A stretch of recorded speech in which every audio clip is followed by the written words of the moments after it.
지난주에 야외예배를 드리고 또 우리 교회당으로 복귀해서 또 예배 드리게 되었습니다.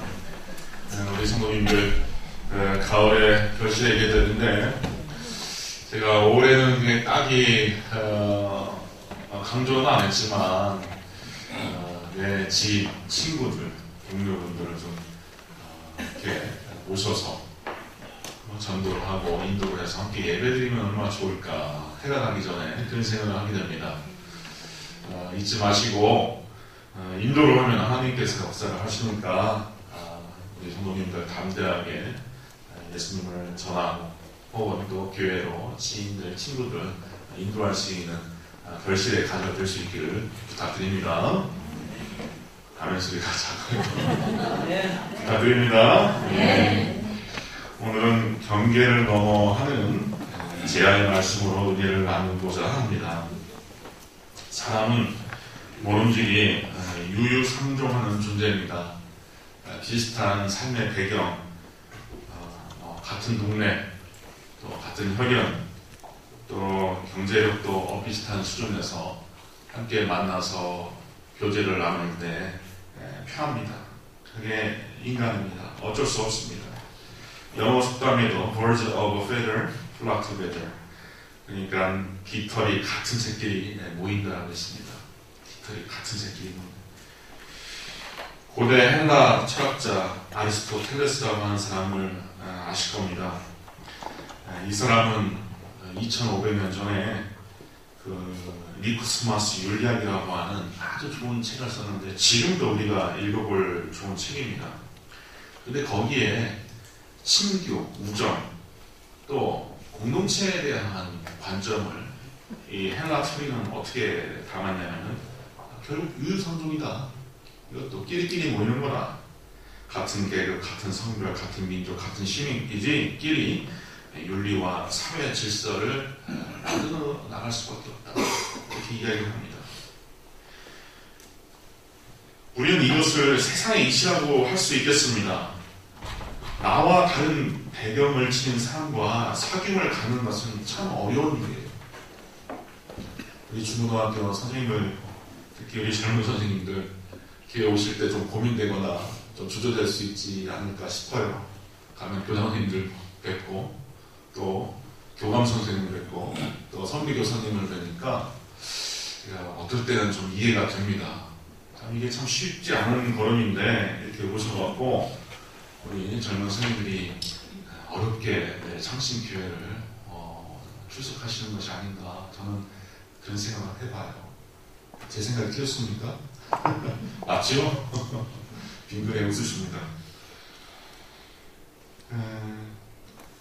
우리나라, 우리 사회를 보면요, 사회적인 이방인과 타자의 증가세 놓입니다. 조민족, 탈북자, 외국인 근로자, 동남아에서 시집온 여인들, 그리고 가장 이전에 볼 수 없었던 희한한 그런 사회적인 타자들, 이런 사람들을 우리가 보게 됩니다. 문제는 여기에 있습니다. 세상은 유유상종, 끼리끼리 모이는 것이 당연하다라고 이야기를 하는데 예수님은 어떻게 가실 건가요?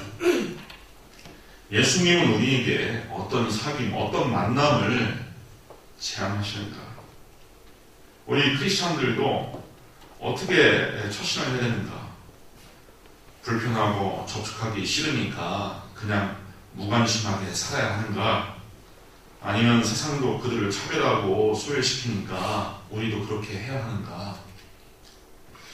그리스도인들은 심리적으로, 인종적으로, 문화적으로 또 사회, 사상, 이념적으로 반목하는 사람에게들조차 그들에게 대해서도 하나님의 사랑을 전하고 평화를 만들기 위해서 내 마음이 정한 그런 경계선,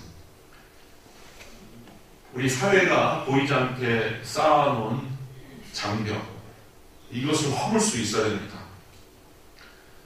우리 한국 사회가 지금 너무나 고리 깊은 양극화, 이런 사회로 치달아가고 있지 않습니까? 경제적인 면도 물론 그렇지만 이념적인 면, 또 지역적인 면, 또 신구 세대, 그 세대적인 면에서 보면은 너무나 극단으로 달려가는 모습을 보게 됩니다. 그러면 교회가 그 중에 한 편에 속해서 일해야 되느냐? 그럴 수는 없는 거예요. 오늘날 우리 21세기에 사는 그런 가치관으로 나가는 사회가 아닙니다. 20세기는 나 아니면 적군밖에 없었습니다. 나 아니면 적군밖에 없었어요. 그러니까 계속 끊임없는 전쟁과 반복으로 인하여서 엄청나게 많은 인명이 희생되었고 사회가 쪼개지고 갈라지고 이별과 이산과 착취와 억압의 한 세기를 보내지 않습니까?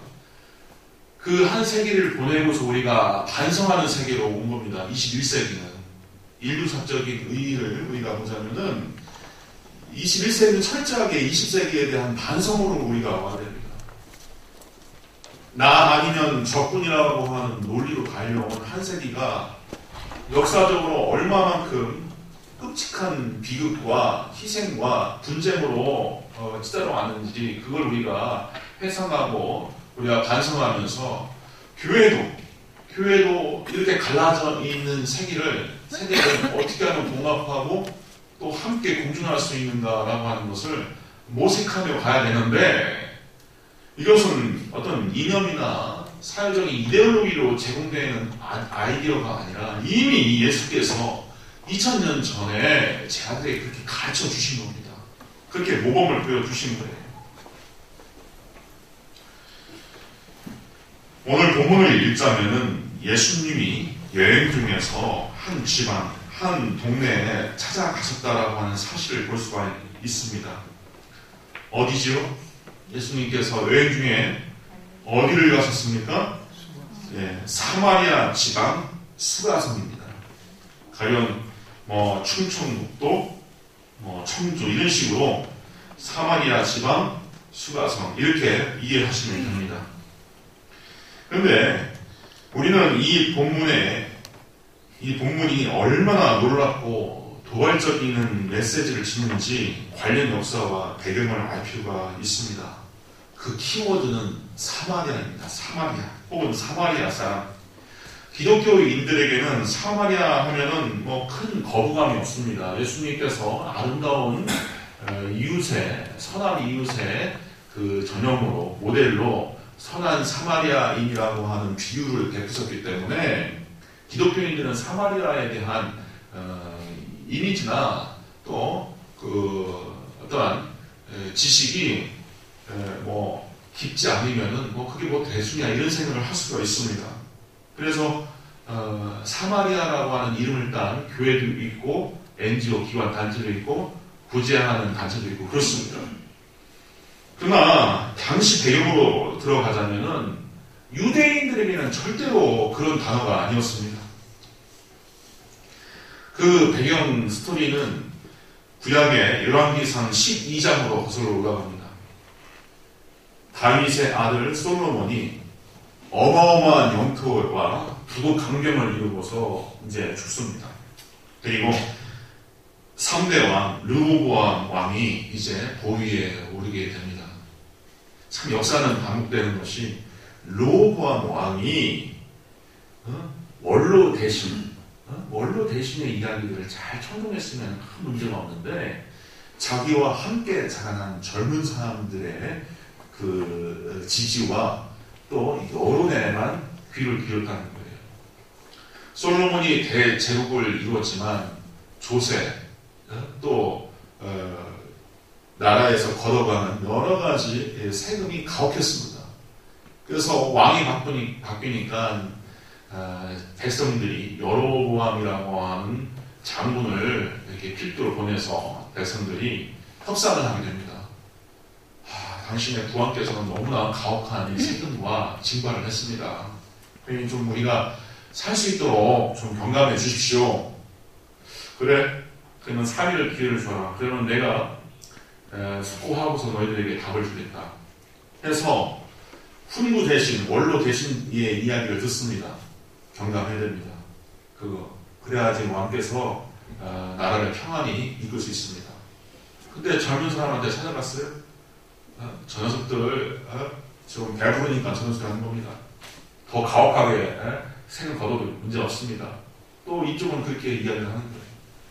그러면 최소한 두 여론을 다 듣고 판단을 해야 되는데 자기와 함께 자라는 젊은 사람의 이야기만 듣고서 뭐라고 대답하냐면 말도 참 곱게 하고 아름답게 하고 지혜롭게 되는데 이런 식으로 표현했어요. 내 아버지의 허리는 내 새끼 손가락보다 얇다. 내 아버지는 채찍으로 너희들을 징치했지만 나는 전갈로 너희들을 징계하겠다. 해서 협상결렬 이전대로 내가 생은 걷겠다. 이래요.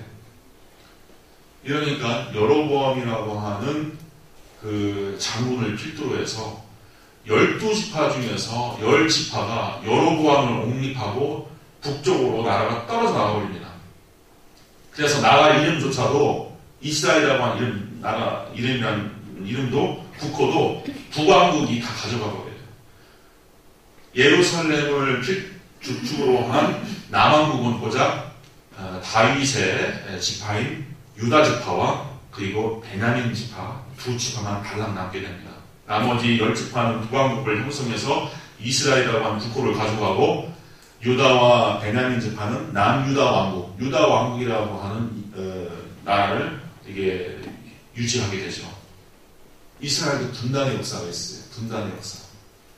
근데 참 신기하게 예루살렘을 중심으로 남왕국을 형성했던 이 남왕국의 왕들은 그래도 간혹 하나님을 신실히 섬기며 제사하며 백성을 아끼는 선왕들이 제법 있었는데 북왕국은 그러지 않았어요. 한 명도 하나님을 신실하게 섬기는 왕이 없었습니다. 그런데 중근동에 이 정전이 일어나면서 지금으로 말하면은 시리아, 성경에서는 아수르라고 했습니다. 아수르가 중근동의 패자로 등극하게 됩니다. 그러면서 어마어마하게 영토를 넓히면서 북왕국을 주전 BC 722년에 쓰러뜨립니다. 그리고 나라를 왕창 그냥 짓밟아버려요. 그러니까 그 유민들이 쫓겨나고 또 이방인들이 북왕국에 들어와서 섞여 살면서 인종적으로 혼혈이 됩니다. 우리는 요즘 이런 말 잘 안 쓰지만 특이라고 하는 말 옛날에 한자 썼지 않습니까? 주한미군과 우리 한국 사람 사이에 난 그런 아이들, 백인도 닮아있고 흑인도 닮아있는 그런 아이들을 특이 혹은 튀기라고 우리가 비하하냐고 그러지 않습니까? 북왕국의 그 땅에 그런 사람들이 생겨나는 겁니다. 혈연적으로도 더러워져. 그리고 문화도 이방 문화가 스팝돼갖고 혼란해져. 그리고 언어도 혼탁해져. 이때 남한국 사람들은 북왕국의 유민들을 두고서 사마리아 사람이라고 지칭했던 겁니다. 근데 남한국은 그로부터 대략 한 150년 정도 더 지속을 하다가 아수르를 무너뜨린 바벨론에 의해서 BC 586년에 남한국도 멸망합니다. 그리고 나서 70년 동안 바벨론 땅에 가서 종살이, 포로살이를 하다가 다시 중근동의 패자로 등극한 페르시아, 성경은 바사라고 있습니다. 파사 왕국이 이제 모든 중동을 다 정복한 다음에 파사 왕국, 페르시아 왕국의 고레스 왕이 바벨론 땅에 들어와서 보니까 웬 이방인들이 들어와 사는 거예요. 유대인들이란 말이죠. 야, 너희들 이렇게 살 것 없이 다시 고토로 돌아가라. 너희들이 빼앗겨온 모든 성전의 보물들과 기념들을 다 가지고서 그냥 가도 돼. 그래서 1차 고레스 칙령과 또 2차 다리오 왕이라고 하는 다리우스 왕이 또 다시 한번 칙령을 확인해줘서 이 사람들이 70년 정도 바벨론 땅에 포로가 되어 있다가 다시 자기의 옛 영토로 돌아오는 거예요. 옛 영토로 돌아와서 보니까 성경은 다 허물어지고 성전도 다 허물어져 있습니다. 그래서 스루바벨이라든지 또 느헤미야라든지 이런 백성들의 지도자들이 일심동체를 이루어서 열심히 으쌰으쌰해서 무너진 성전도 다시 건축 재건하고 성벽도 쌓고 그러는데 이때 사마리아 사람들이 와갖고 제안을 하는 겁니다. 우리도 좀 도와줄까? 너희도 좀 도와줄까? 근데 유대인들 입장에서는 이놈들은 옛 북이스라엘의 유민들뿐만 아니라 또 혼혈이고 문화적으로, 관습적으로, 종교적으로 너무 달라진 녀석들이거든요. 너희들은 필요 없어, 저기 가. 했더니 이 사마리아 사람들이 성전을 짓는데도 난동을 핍니다. 그리고 유대인들은 남왕국을 형성해서 쭉 몇백 년 동안 오면서 남왕국의 여러 선지자들의 이야기들, 또 다윗의 시편, 또 남왕국의 역사서, 이것들을 성경으로 읽어냈는데 사마리아 사람들은 모세오경, 우리가 구약을 펴면 창출, 레민, 신 5권의 책을 보지 않습니까? 이 사마리아 사람들은 이 5권만 인정하지, 시편, 전도서, 이사야, 이런 선지서나 문학서를 성경으로 인정을 하지 않는 거예요. 그러니까 상당히 종교적으로 멀어져 있는 겁니다. 그래서 유대인들은 예수님이 오시기 그때까지 사마리아 사람들을 동족이라고 취급하지도 않았을 뿐만 아니라 거의 짐승처럼 취급을 한 겁니다. 혼탁한 놈들, 더럽혀진 놈들, 저것들은 우리와 상관이 없는 녀석들, 이런 식으로. 그래서 예수님 당시에 이 이스라엘 국토를 보면은요, 참 재미나게 되어 있는데, 저 지중해 인접한 맨 북쪽은 유대인들이 살고 유대인들이 관리하는 갈릴리 지역이 있습니다. 갈릴리 지역. 그리고 그 아래에 사마리아 지역이 있고, 또 그 아래에 예루살렘 지역이 있습니다. 그래서 예루살렘과 갈릴리 지역의 유대인들이 서로 교통을 할 때 사마리아 땅을 통과하는 것이 정상인데, 그 땅마저도 통과하기 싫으니까 동쪽에 요단강이 이렇게 흐르고 있거든요. 그 요단강을 건너서 예루살렘에서는 요단강을 건너서 북쪽으로 올라가서 다시 또 한번 요단강을 건너서 갈릴리 지역을 간다든지, 갈릴리에 사는 사람들도 역시 예루살렘을 방문할 때 사마리아로 직행을 하는 게 아니라 요단강을 건너서 요르단 쪽으로 내려와서 다시 요단강을 한 번 더 건너서 예루살렘을 방문하게 됩니다. 이 정도로 서로 혐오하고 대척했던 사람들이 바로 유대인들과 사마리아 사람입니다. 그런데 오늘 본문을 보자면은 이 예수님께서 사마리아 땅을 가로질러 들어가신 겁니다. 가로질러 들어가셔요. 또 예수님이 이 경계선을 넘는 그 진면목이 어디에서도 드러나냐면은 사마리아 수가성의 지역 유지를 맡는 것도 아니고, 거기에 촌장을 맡는 것도 아니고, 어떤 사람을 만나냐면은 한 여자를 지금 만나게 되는데, 이 여자의 정체가 21세기 우리가 읽어도요, 어떤 여자인가 충분히 이해할 만한 단서가 오늘 본문에 요한복음 4장에 있습니다. 6절의 하반절을 보면은 때가 6시쯤 되었더라라고 되어 있습니다. 이 로마 시간의 6시가 아니라 이게 유대인들의 시간 개념으로 6시라고 하면 여기에 6을 다시 더하면 우리의 시간이 나옵니다. 우리가. 그러니까 언제입니까? 정오예요. 정오. 해가 중천에가 있는 정오입니다. 이때 예수님도 여행 중에 피곤하고 목마르니까 우물 곁에 앉아갖고 좀 쉬는 거예요. 그리고 점심 요기를 준비하기 위해서 제 아들은 그 수가성으로 들어간 겁니다. 민가로 들어가서 좀 빵 좀 얻으려고 들어간 겁니다. 근데 어떤 여인이 물동이를 이고서 온단 말이죠. 물동이를.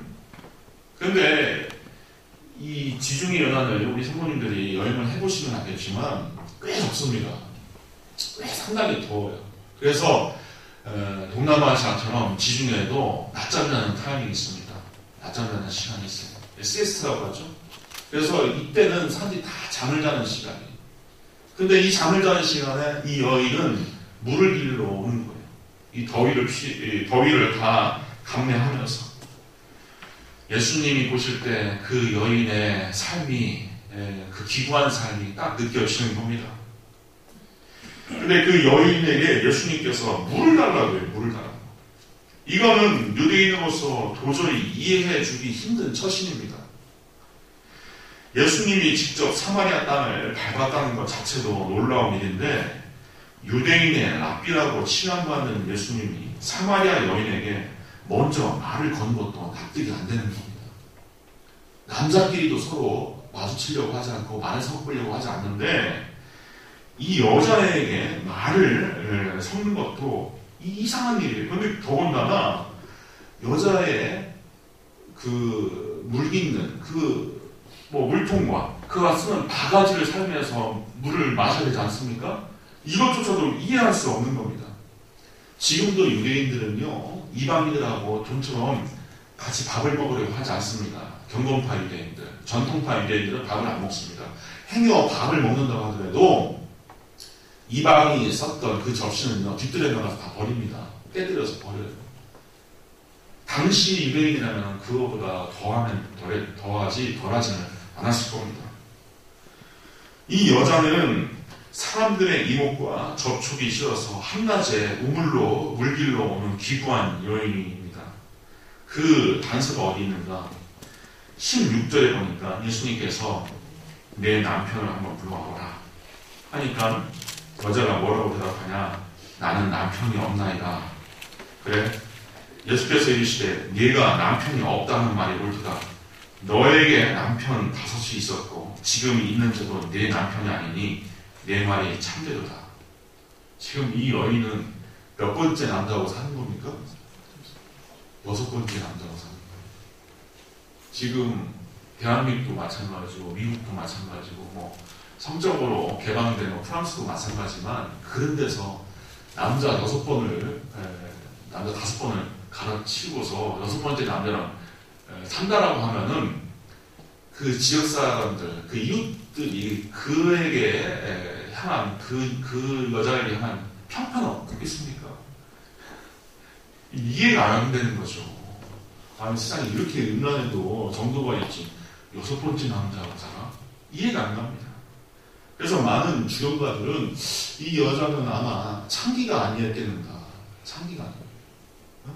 자기를 보호해주는 남자들, 그런 사람을 이렇게 끼고서 사는 그런 여자 아니었겠는가 하는 그런 추석들이 제법 있습니다. 같은 지역 주민들이 그 여인을 보고서 설왕설래 비난도 많았을 것이고 다 꺼려했을 것입니다. 뒤에서 손가락질하고 비판하고 비아냥거리고.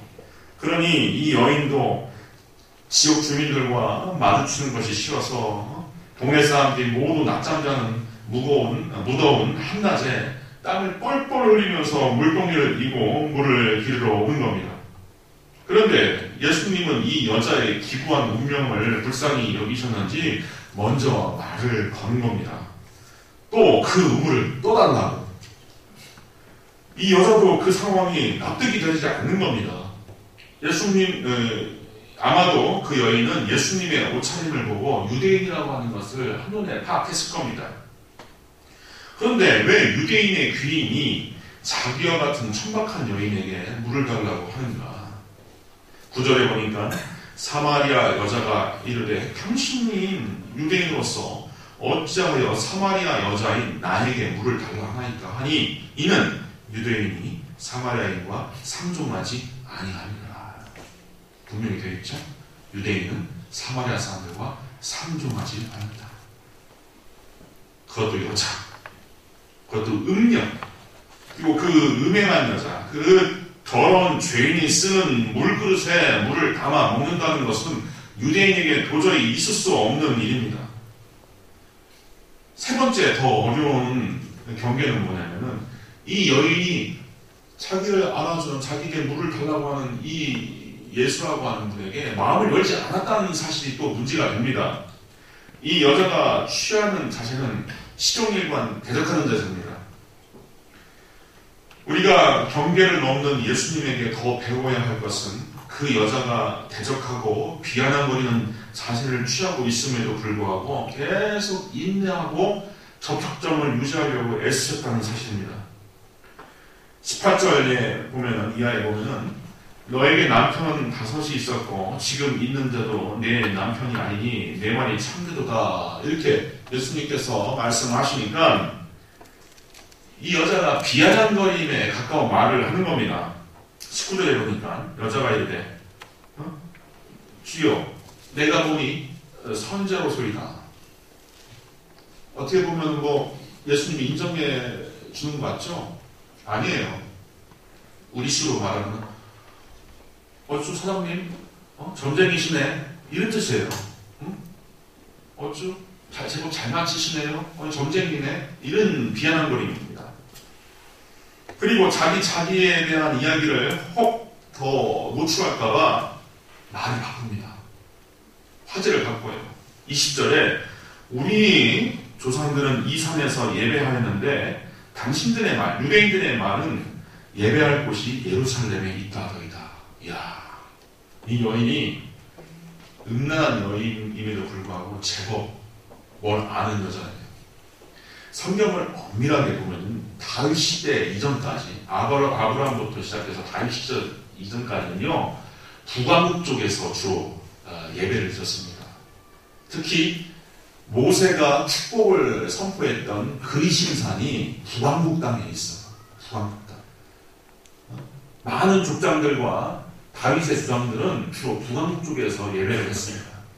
그런데 다윗이 법궤를, 언약궤를 가지고서 예루살렘으로 와서 천도를 하고 그 아들 솔로몬이 예루살렘에 성전을 짓고 그 이후부터는 이제 남유다 왕국 사람들은 예루살렘에서 예배를 드렸지 북왕국에 갈 일이 없었던 겁니다. 근데 이것도 해묵은 논쟁이에요. 종교적으로. 북왕국 사람들 입장에서는 저 남왕국 쟤네들은 전통을 지키지 않네. 자기들이 나라를 세웠다고 거기다가 법궤를 가져다가 거기다 두고 예배를 드려? 아니지. 북왕국 땅에서 원래 예배 드렸어. 이렇게 생각하고 남유다 사람들은 아니 성전이 예루살렘에 있는데 저녁들은 뭐라고 하는 소리야? 하면서 종교적으로 많이 갈등이 있었던 겁니다. 그러니 자기 이야기가 자꾸 나오니까 이 여자는 화제를 확 돌려서 유대인과 사마리아 사람 사이에 첨예하게 논쟁이 있었던 그 문제를 꺼내서 예수님을 괴롭히려고 하는 겁니다. 또 예수님께서 야 여기도 아니고 저기도 아니다. 아버지께 참되게 예배하는 자는 영과 진리로 예배드리면 된다. 예배하는 자는 영과 진리로 예배하면 된다.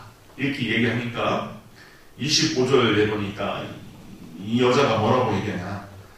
그건 당신이 할 소리가 아니라 당신이 할 소리가 아니니 메시아 곧 그리스도라고 하는 이가 오실 줄 아오니 그가 오신다면은 이런 문제들, 이 종교적인 갈등의 문제를 다 해결해주고 뭐가 옳은지 그걸 우리에게 가르칠 겁니다.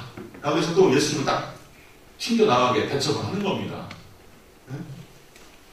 근데 예수님께서 뭐라고 말씀하십니까? 네가 말하는 그가 내가 그니라. 사마리아 사람들과 유대인들이 그토록 오랫동안 대망하고 바라왔던 그 메시아 하나님의 구세주가 바로 나다. 이렇게 선포하게 되는 것이죠. 예수님은 거칠고 험한 인생을 산 이 여인을 구원하기 위하여서 깊은 연민과 동정을 가지고 인내하며 말을 이어갑니다. 반대하고 대적하는 것을 감내하고 대화를 이어가기란 너무너무 어려운 일입니다. 그러나 예수님은 이것을 다 인내하면서 조곤조곤 접촉과 대화를 이루어갑니다. 그 결과는 어땠습니까? 그 결과는 세상의 구주 메시아 예수를 만나서 이 여자는 그 자리에서 구원받게 됩니다. 너무 놀라고 기뻐합니다. 또 자기를 받아들인 예수님의 성품과 영성에 감화되어 버립니다. 그래서 사람들을 꺼리고 피했던 여자가 먼저 동네 사람들을 깨우고 예수를 지원하는 일로 나아갑니다. 28절에 보니까 물길로 왔던 이 여자가 물동이를 버려두고 동네에 들어갑니다. 그 사람을 다 깨웁니다. 내가 행한 모든 일을 내게 말하는 사람을 와서 보라. 이는 그리스도. 주상 대대로 우리가 대망해왔던 그 메시아, 구세주가 아니냐. 이것을 선포합니다. 그래서 동네 사람들이 다 이 이야기를 듣고 예수께 모여드는 겁니다. 그리고 그 천하고 보잘것없는 여자 때문에 예수가 구주이며 메시아라고 하는 것이 전파됩니다. 하나님의 역사는 참 신묘해요. 사마리아 수가성의 촌장이라든지 지역 유지를 통하여서 하나님의 위대한 일을 일으키고 또 역사를 이룰 법도 한데 가장 낮고 천하고 비참한 이 여인을 쓰신다는 것은 참 신기한 거예요. 하나님의 역사는 참 이런 포인트가 있습니다. 블레셋과 이스라엘 사이에 전쟁이 있었을 때도 수많은 이스라엘 장군을 사용하여서 하나님께서 블레셋 군대를 무찌르는 게 아니라 목동, 얼굴이 붉은 아동, 아이 다윗을 통하여서 거의 골리앗을 무찌르지 않습니까? 참 신기한 겁니다. 그래서 49절에 보면 여자의 말이 내가 행한 모든 것을 그가 내게 말하였다 증언하므로 그 동네 중에 많은 사마리아인이 예수를 믿은지라. 사마리아인들이 예수께 와서 자기들과 함께 유하시기를 청하니 거기서 이틀을 유하심에 예수님의 말씀으로 말미암아 믿는 자가 더욱 많아 그 여자에게 말하되 이제 우리가 믿는 것은 네 말로 인함이 아니니 우리가 예수님으로부터 친히 듣고 그가 참으로 세상의 구주신 줄 알미라 하였더라. 동네가 다 복음화된 겁니다. 이 요한복음에 나와 있는 이 부분은 옛날 이야기니까 혹시 꾸미는 거 아니냐. 지금도 우리가 예루살렘에 방문하면은 이 동방 종교의 옷을 입고서 십자가를 짊어지고 다닌다든지 또 예배를 드린다든지 미사를 드리는 독특한 사람들을 보게 됩니다. 근데 얼굴을 보면은 그리스나 또 아르메니아나 또 러시아 사람처럼 얼굴이 하얗지 않아요. 거의 흑인과 가까운 얼굴입니다. 그런 사람들이 옷은 동방종교의 옷을 똑같이 입고서 열심히 예배를 드리는데 그네들이 사마리아 정교의 사람들입니다. 이렇게 예수님을 받아들였던 이네들이 너무나 고마워서 예수님을 만나 복음을 듣고 또 변화되는 것이 너무나 고마워서 2000년 동안 정교회를 이루고서 오늘까지 그 맥을 이어오고 있습니다. 그리고 초대교회의 첫 선교자가 있죠? 누구죠? 돌마다 죽은 사람? 스테반. 예수님이랑 똑같은 유언을 남기게 받았습니까? 주여 저들의 죄를 용서하여 주옵소서. 예수님이랑 똑같은 유언을 남겨줬습니다. 스테반이 바로 사마리아 사람이라고 하는 사람이 있어요. 사마리아 사람. 참 하나님의 역사는 희한하고 신묘합니다. 지쳐놓고 돈 많고 잘 배운 사람이 아닌 많은 경우 천하고 억압받고 연약하고 차별받는 사람들을 들어서 하나님께서 일을 이루시기 때문에 그렇습니다. 예수님이 경계를 넘어 사마리아를 방문해서 얻은 결과는 놀라운 겁니다. 이 여인 하나를 구원하기 위하여 수가성을 방문했을지도 모를 일입니다. 기구한 운명을 짊어지고 개선될 여지가 없는 삶을 사는 이 여인은 예수님이 아니면 변화될 수 없었고 구원받을 수 없었을 겁니다. 그러니 우리가 배척하고 손가락질하고 우리가 욕하는 그 사람이 정작 나 아니면 변화될 수 있는 삶을 살 수 있을까? 나 아니면 예수님을 만날 수 있을까라고 하는 우리가 경각심을 가질 필요가 있는 겁니다. 제 신학교 동문 가운데서 독일에서 철학 공부를 마치고 돌아오신 분이 계세요. 그 사모님이 참 독일에서도 새벽제단 싸는 게 쉽지 않은데 그렇게 먼 길을 가면서 한인교회를 가면서 새벽 예배를 드렸다는 거예요. 근데 작년 여름에 귀국을 했는데 황급하게 귀국을 할 때 이 동전을 모아오는 이 저금통을 깨뜨렸더니 1유로짜리 이게 수억이 대략 한 30만 원 정도 되어 있더라는 거예요. 근데 이 사모님이 늘 새벽기도를 오고 할 때 거리에서 만나는 무슬림 청소부가 있었는데 늘 눈을 마주치고 인사를 하고 그렇게 다녔던 사람이라는 거예요. 근데 성령님께서 가마감동하실 때 그거는 그 무술인 거다. 그게 다 주고 너는 한국에 오거라 라고 하는 감동을 받은 겁니다. 그래서 그것을 다 정리를 해서 새벽 기도회에서 만났던 그 무슬림 청소부에게 그걸 다 주고 왔다는 거예요. 좀 그 이야기를 지난주에 들었는데 참 너무나 감동적이다. 그리고 어떻게 예수를 믿는 사람으로서 살 줄 아는 그 삶의 방식을 정말로 온전히 아시는 분이다. 그냥 너무나 감사하고 감동을 받았습니다. 그게 예수님의 제자로서 예수님의 길을 따라가는 삶입니다. 그 교회다 줄 수도 있고 감상문을 할 수도 있고 때로는 또 교회 안에 어렵게 사는 한인을 도울 수도 있어요. 어떤 사람은 오히려 비판할 수 있을 겁니다. 아니 교회에는 가난한 사람 없냐? 왜 무슬림을 주냐? 저 마귀의 자들에게 왜 그 돈을 주냐? 이렇게 얘기할 수 있겠죠.